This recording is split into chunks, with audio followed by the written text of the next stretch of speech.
Hey, this is a quick video to walk you through the assessment plan that we're all doing this semester. So here's what the form looks like, and here are some basic principles. Obviously you identify your discipline, so whatever your discipline is, dance or accounting or engineering, what have you. Here, the program or the aspect of program. So remember, we started out with a very course level approach to student learning outcomes. We told people to gather data on course level outcomes on a roster, like on a rotation basis, to make sure that all courses had their SLOs assessed or have data gathered.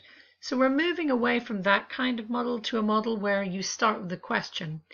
And that question might be about a course, but it doesn't have to be. It's about some aspect of your program, your area, your discipline, which you want to do something about or find out about. Now, technically, a program is typically a degree or a certificate. But first of all, you may not be particularly interested in the degree your discipline offers. You might teach courses that most or lots of students take because they're part of the Gen Ed, but offer almost no degrees, or if you do offer degrees, maybe almost no one takes them.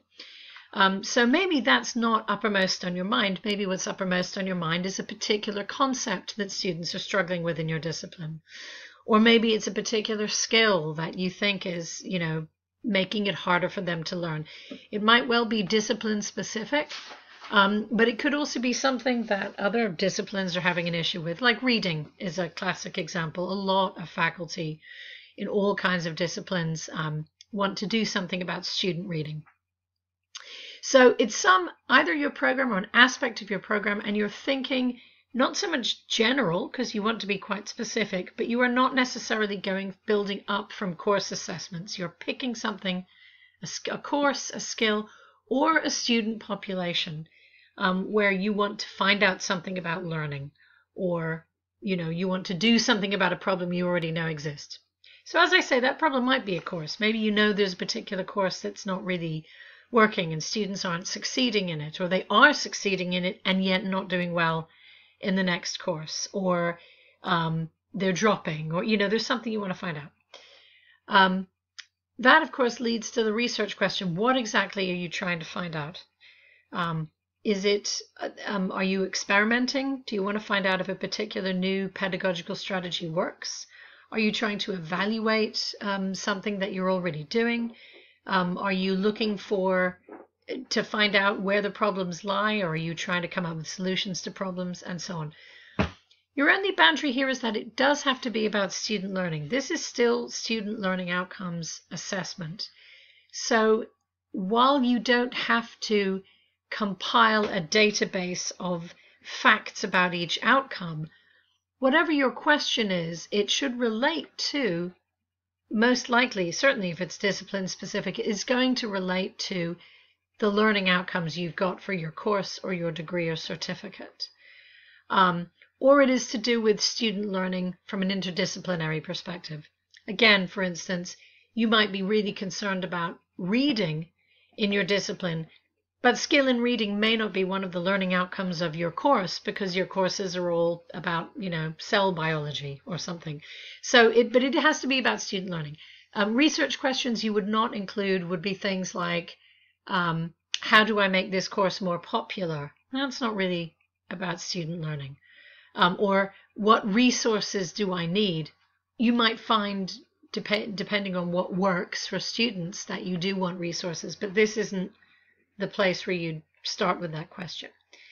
The third thing here is rationale. Why does it matter? That can be useful to know. Why do you care if they grasp this concept, or if this course is working or not? Just a sentence or two. And then briefly, the method. How are you going to address the question? Are you going to do a quiz? Are you going to use an assignment that's already part of the course? Are you going to do it on all students? Are you going to do it next semester? A few details. And then next steps and timeline. So the point of this is it just helps us keep track. When we always had trouble keeping track of which courses were due for assessment when. That was always a pain in the neck. Well, now I think it's simpler to keep track because you've basically got one question a year. But it's still something you want to write down because you might forget, stuff happens, people come and go, and you find yourself next year thinking, weren't we going to do a survey on those students about that thing? So this way, at least it's written down somewhere. So let me show you an example here of an assessment plan. Here we go. So this is not opening is what this is not doing. Here we go. Come on. Here we go. So this would be an assessment plan from, again, from English. Sorry, that's always where my examples come from because those are the ones that are right next to me when I'm doing this. For last year, English is the discipline. Which aspect of the program, that is to say of the degree? Well, the composition sequence is what we were really interested in, the essay writing courses. Also known as program learning outcome number 1, because actually our program outcomes, look at them quickly. Oops, wrong thing.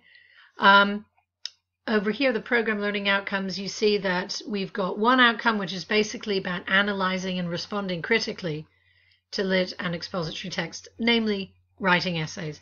The second one is more about, the discipline of literary study. So that's not really what we were interested in with our assessment plan. We were interested in that first one about essay writing.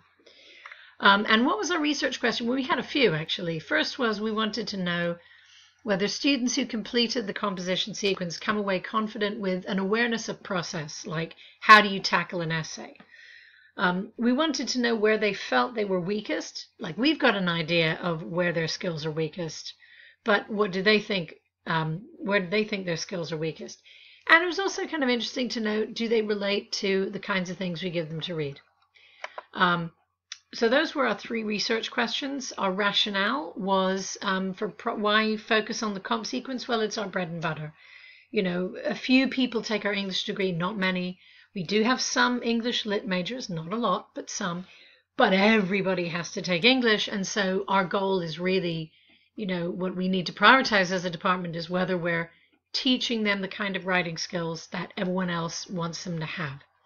And so this is just part of that big question.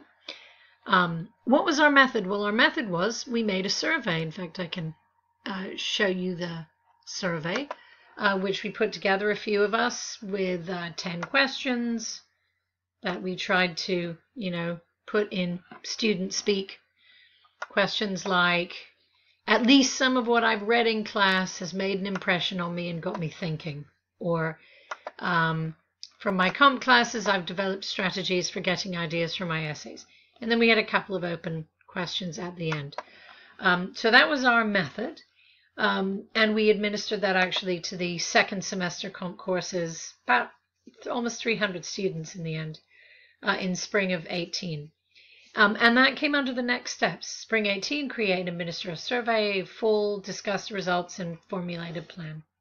So this is not a very onerous thing, and also, by the way, you're not tied to it. It's not like someone will swoop in and say, my God, you didn't formulate a plan and you came up with something else you wanted to do in fall of 18, you're fired. Things do change. In fact, in our program review this year, we shared the results of this survey. And then when it came to talking about what we were going to do with it, we said basically, well, that was nice, but actually now we've got another big priority, which is this AB 705, the change in the law. So that's what we're going to be focusing on. So this is interesting. We've got it on one side. It might tell us something, but we've actually got a new priority. So that's fine too. But it is just helpful to have an idea of what you want to do when. So I'm asking people to fill this out, to get this back to me by basically the end of term. And the place that I put suggestions on everybody's assessment plan form, and I've drawn those suggestions from what you said you were going to do in program review. So some people have got great ideas. If you could just put it down in this form, that will make it very easy for people to retrieve. Some of you are not so sure what you want to look at. There's a lot of helpful materials on our SLO website about how to assess your program and why to assess your program. So if you're not sure what you want to find out, you can look at some of those PowerPoints. They're narrated like this one. See if you get some ideas. You can always just ask yourself, what's a problem in my discipline? What's working well in my discipline? Or, which student groups are not doing as well as others? And is there something I can try or evaluate that might be helpful to improve student learning? You have any other questions, you can always, of course, just send me an email. We can meet and talk. But for the moment, as I say, I think a lot of people have actually got good ideas for something they want to look at this year. And so if you can put it down in this form and send it to me, that will be great. Thanks, everybody. Bye-bye.